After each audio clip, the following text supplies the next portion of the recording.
All right, now we're on to part 3 of setting up your courses for this school year. You may notice that you'll notice Mrs. Garcia still has a period 3 Math 7 course. That's because when students are pushed out to Aries, your special ed students are separated from your general ed students by course. So you will need to import or cross list every one of these courses into your main course. But once you do that, the course that you cross listed from will disappear. So the class that I already cross listed is totally gone. So the next step now is to import your content from your shell. So you're going to go to your good course.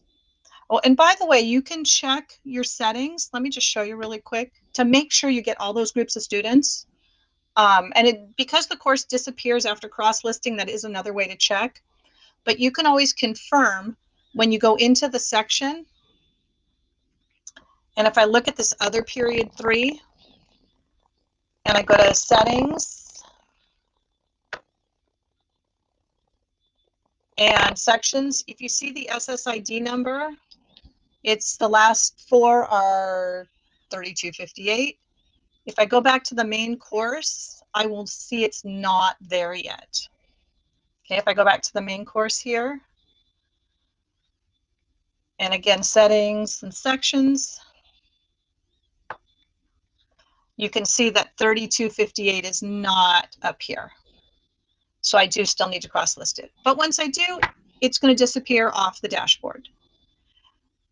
All right, next step is to bring in your content. So you're going to go into your